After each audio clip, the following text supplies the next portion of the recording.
Scholastic experience.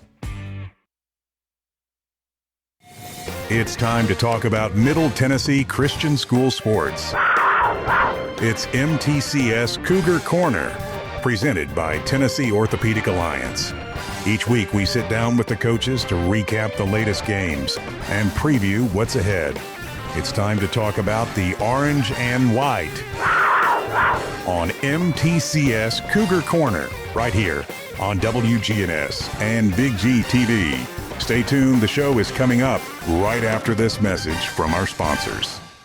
Middle Tennessee Christian School, training for eternity. People love to see us on the schedule when they have a home game because our fans show up. MTCS President Matt Tiller. The way we travel is just phenomenal. Our parents and our community are fully engaged in our school. When we compete, we're trying to do it in a way that honors God. We want to win. We also want to do it in a way that pleases Him. Providing Christian values and academic excellence in a nurturing environment. That's Middle Tennessee Christian School. Invest in the future of your child. Find out more at mtcscougars.org. Tennessee Orthopedic Alliance are the leading experts in sports medicine and performance and the team physicians for NFL, college, and high school athletes across Tennessee. TOA offers same-day appointments, walk-ins, and urgent care for acute orthopedic injuries that can't wait. TOA is proud to support Rutherford County high school athletes. Having a specialized care team you trust can make all the difference in your athletic journey. To find a TOA location near you, visit TOA.com. Middle Tennessee Christian School, training for eternity. We're going to be an educational institution that teach Bible every day. Every subject we teach, we're going to teach through a biblical perspective. In every aspect of our school, we're going to do it through a Christian perspective. MTCS President Matt Tiller. That also means that everything we do, we have to be excellent. We feel like Christ calls us to excellence. And so that means we have to be excellent academically. That means we have to be excellent athletically because that's what God calls us to. It's a great place to be. Invest in your child's future in an environment that fosters Christ-centered values. To find out more, visit mtcscougars.org. We're back for MTCS Cougar Corner, presented by Tennessee Orthopedic Alliance and fueled by Donut Country and McDonald's on 101.9, 100.5, 1450, WGNSSports.com, and Big G TV. Welcome into MTCS Cougar Corner here on a Saturday morning. A little foggy this morning as things got started after a rainy football Friday night. And Christian Peterson is here, one of the teams that got to endure the fun weather. Coach, good morning. Congrats on the win, by the way, first of all. Appreciate it. Thanks for having me. 62-14 over Chattanooga Grace. What time did you all finally get started last night? Kickoff was at 8:25. Not terrible. Better than I thought it was going to be. Yeah, so we were with Riverdale at Lebanon and kicked off at 8:07. And you were probably at home, getting on dry clothes by the time we finished.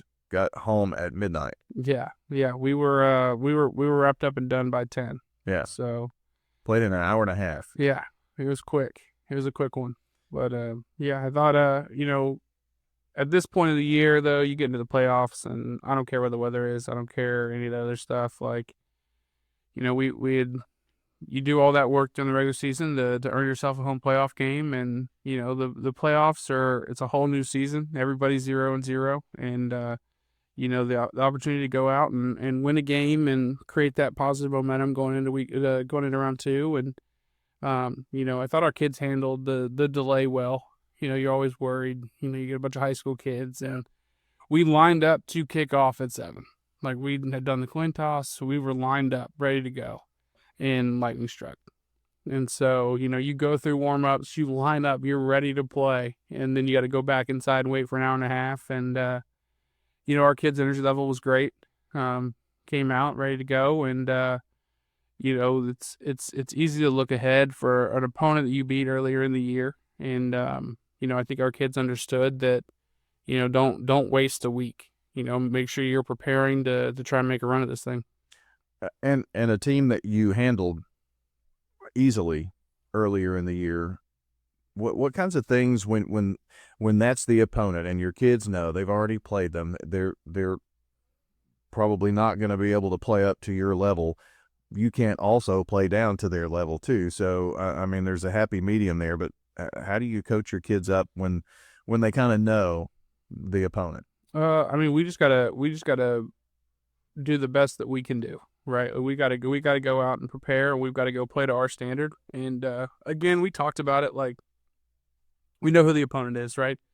Don't sit here and come in and walk through, like, go out. It's a playoff game. Go out and get yourself prepared. We've missed a lot of weeks this year, and so for us, it's really kind of a blessing we get to play. And so we got to 9 games now. Now our seniors have earned a 10th game. And, so, just an opportunity to go out and play and, make sure that we're preparing ourselves not only for this week, but for next week. And then, show up on Monday and start trying to prepare for a really good Trinity team. I never really thought about it from that perspective, although you had, 8-game regular season. Most teams have 10. And so you're going to play your 10th coming up this next week in the second round of the playoffs. But I'm sure the guys just there's been some adversity surrounding that and not getting to play. And obviously, if you're a kid and you're playing football, you want to play. So there was some disappointment around that. So does that make your team a little more hungry here in this playoff run, maybe? I think so. I mean, I think, I think our kids have handled it well. Right, we got thrown a curveball there over summer. At different points, I had both weeks filled, and then they both weren't filled again. And then, it's just kind of been one of those years where, we've faced adversity all year. But I think our kids have done a really good job of handling that adversity, handling, that we can only control what we can control. And, it doesn't matter who we're playing, doesn't matter when we're playing, doesn't matter if we have another bye week, whatever. Like, we've got to go out and we've got to make sure that we improve throughout that week. And whether you're getting ready for a game that Friday or you're getting ready for a game the next Friday. And, I think part of it's helped us, I think, because, we can become adaptable. We can kind of roll with whatever gets thrown our way. You kind of get into a season and everyone kind of gets into a routine. And so, when the routine gets thrown off, like, what happens? Well, our routine hasn't been routine all year. And so, whether we kick off at 7 or 7:30 or 8:25 or, whether we're on a bus for 4 or 5 hours or we're getting to play Trust at home, your like, instincts. we've done What's it all. your next move And against so, those fierce waves? a testament to our kids of being able to handle that adversity and make sure that they're ready to go when kickoff happens. Well, Christian, since we've got Rutherford County teams playing at Dobbins-Bennett, at Maryville, at Memphis Middle College on the other end, you going to Jackson, there have been some questions this morning about, well, how did you do it? Because they know you've been on the road so much and putting together logistically. There's an art to it, and there's obviously someone who puts in a lot of time to make that happen. But you all have a lot of experience in that. No, for sure. And for us, it's Ed Watson. I call him our DFO all the time.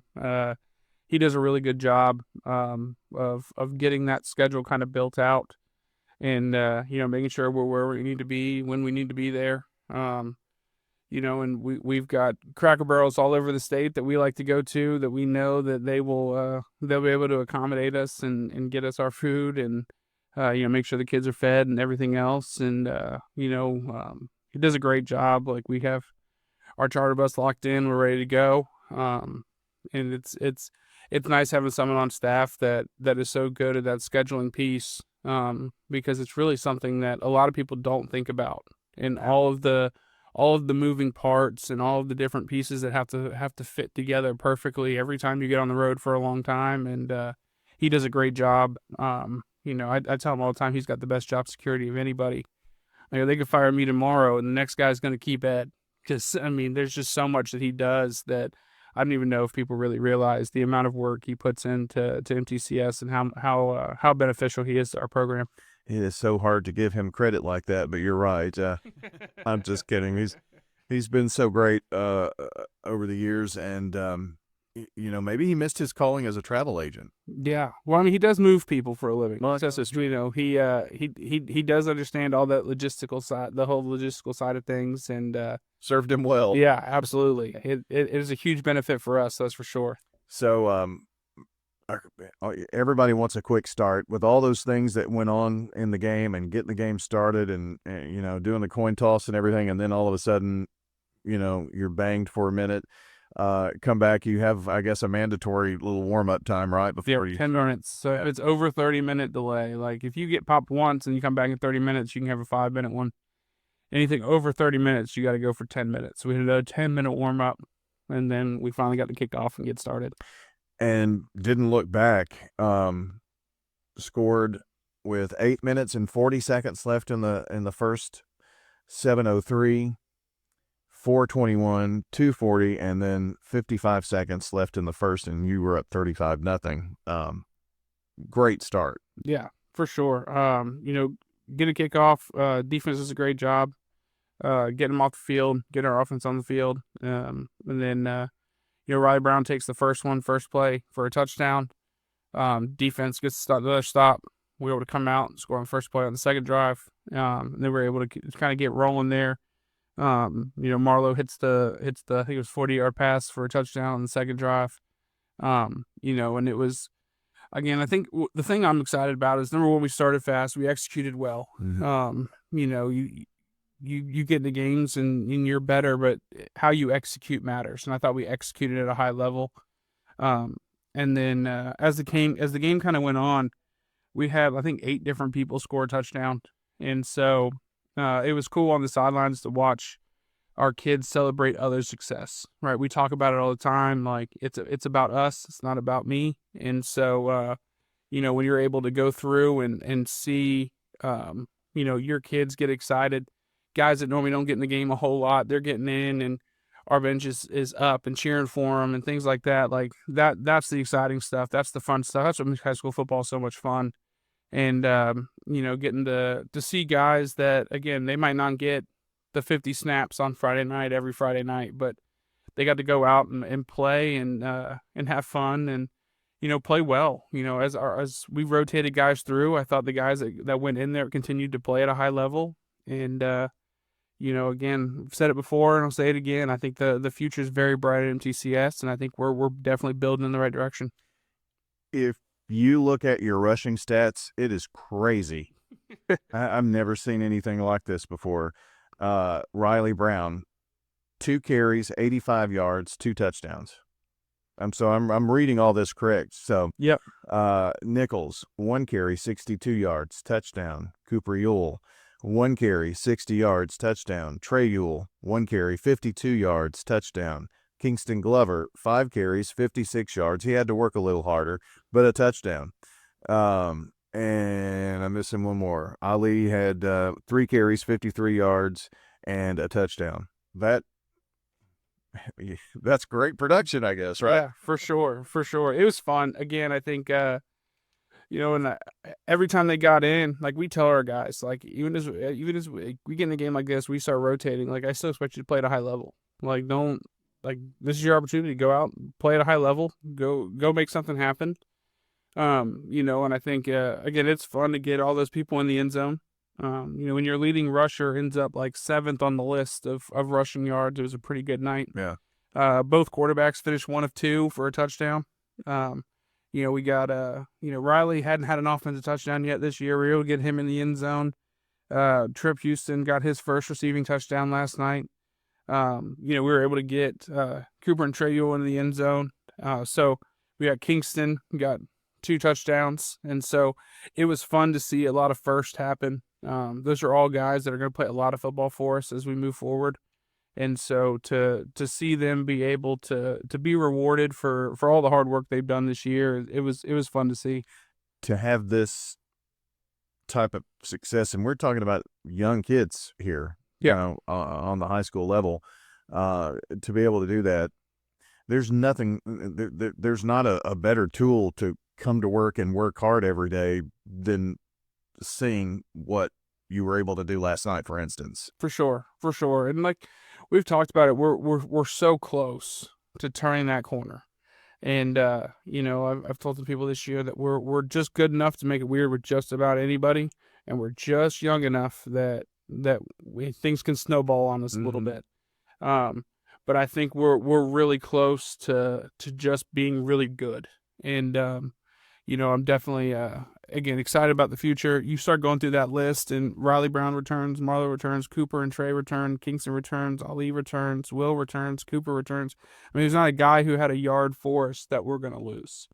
And so That should be scary for anybody. right. And so, again, I think it's fun to see. It's fun to see them go out and continue to get better, and continue to build on what they've done in practice. And Riley Brown's a good example of, he just continued to work, continue to get better.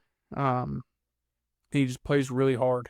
And so excited for him to finally get in the end zone. He's had games with 100 yards, and he's been tackled at the one. Like, he's been so close all year to finally getting in. And so for him to get in the end zone a couple times, and to see our kids, run and meet him on the sidelines, and they're so excited because they know how close he's been to getting in there. And so, it's fun to watch that. Again, it's fun to watch the kids celebrate success of others. And so, I definitely think we're getting closer and closer.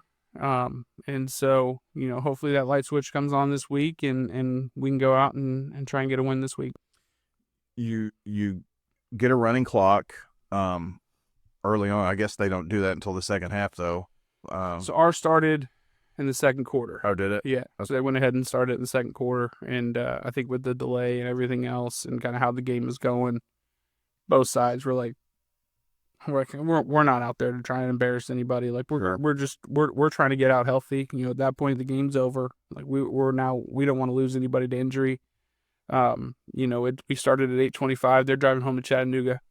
So I think both sides were kind of like, let's get this thing rolling, and let's get out of here. That is a big key, not to get anybody hurt, and get out on a dry night. Defensively, I was just looking over some of the defensive stats. Fox, let's see, Knox Carton, a forced fumble, interception, 4 tackles. Defensively, you guys played well. Is it Hancock, I think, who had a fumble recovery, forced the fumble? Yeah. So you did what you needed to do on defense to give your offense more opportunities too. Yeah, absolutely. They flew around. They played physical. Really excited about how they played. There's a lot of read stuff, a lot of, they do a lot of things offensively. And so, again, I think our kids did a really good job of staying with their keys, understanding where they needed to go, and then, getting 11 haps to the football and making tackles. Final score at halftime, it was 48-0. Final score 62-14. This says kickoff at 7 and end of game at 11 on your stats, but you ended about 11 o'clock?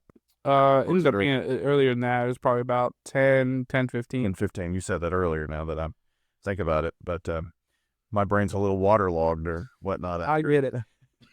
After these late nights, which, boy, you have definitely been road warriors this year, and as we begin to take a look ahead at next week in Trinity, this should be just like another regular football Friday night for you guys. Yeah, I think our regular season definitely prepared us for it. Right, it won't be anything weird. Every road game we've had to hop on a charter bus because we're going pretty far away.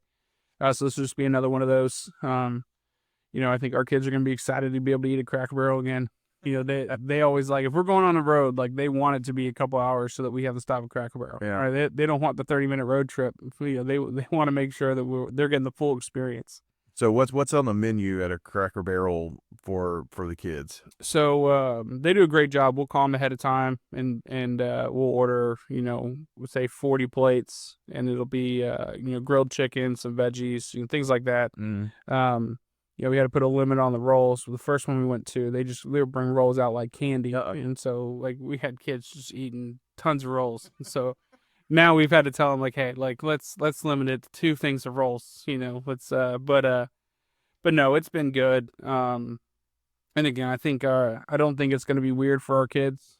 There's some teams that are going to have to make this a long trip for the first time this year, and there's going to be a lot of unknowns. For us, honestly, like we've gone on 2 or 3 that are longer than this one. And so, we'll get on the bus and go and play and see what we can do. You've made it here to the state's Final 8 in Division II Single A in the bottom half of the bracket with Trinity, who's your next opponent. On the other side is Nashville Christian and Jackson Christian. But, there's some familiar names. But my point about this is MTCS has built a tradition of being in the playoffs and making runs in the playoffs. Of course, a couple of years off of a state title as well. That's where you want a program to be. Absolutely. Expecting to be there. And expecting to win. Yeah. I think one of those things we were talking about last night, it was kind of we hadn't thought about it, but, I've been here 5 years now in total as OC and as head coach, and we've won at least one playoff game every year since we've been here. And, there's a lot of programs that would trade spots with that in a heartbeat. You're right.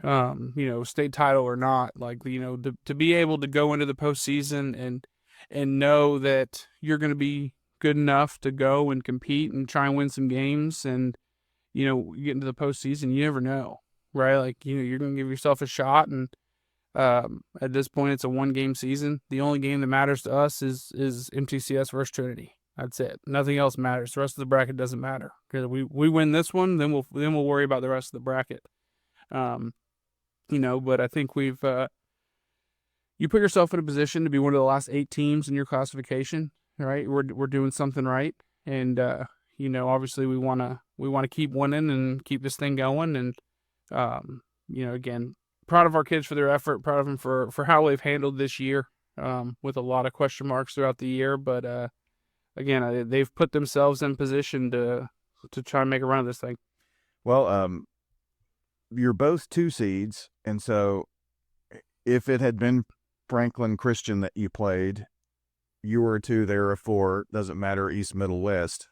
But when there are 2 2s, that's when you go to the predetermined side of the bracket. It just so happens to be, if this had been played next year and this was the matchup, you would have gotten to host. Right. There's just really no other way to do that. So top half of the bracket, you have to go on the road. So 2 2s going together. This is where the rubber meets the road in a playoff run. Absolutely. And I feel like it always kind of works out that way. Last time we were a 2 seed, that we went on down there, we went and played Jackson in the West. We were the 1 seed in 23. We had to go play at Columbia Academy in the semifinals. I know there's a way that we are home all the way through. I just ain't figured out which one it is yet. But hasn't reared its face here. Yeah, really. But no, we again, where we play doesn't matter. You get into the postseason, I'll play in the parking lot at a Walmart. I don't care, right? Like the opportunity to go play and try and make a run is what you play for and what you coach for in high school sports. And I think our kids are going to be excited for the opportunity and excited to try and go out and win a football game. Well, I know it'll be a fun night. MTCS contingent of fans and parents and all that will be there, and I hope to be talking with you next Saturday morning on the show about a big win and see who you're playing the next week. Absolutely. Looking forward to it. Appreciate it. Christian Peterson, our guest this morning on MTCS Cougar Corner, presented by Tennessee Orthopedic Alliance. We hope you enjoyed the show. Thanks so much for being with us today. We will have high school football on Friday night for you. Another coaches show next week with the return in-house of John Dinkins, so we're looking forward to that. And hope you have a wonderful Saturday. Coming up a little later on this morning, afternoon, we've got middle football as they take on FIU at home for the Salute to Veterans game, and then some basketball tonight. You're listening to and have listened to part of 12 hours of local high school and MTSU sports. So hope you enjoy that. Have a great weekend, and see you back here next Saturday morning for the Prentice Allsup Heating and Air Coaches Corner and MTCS Cougar Corner.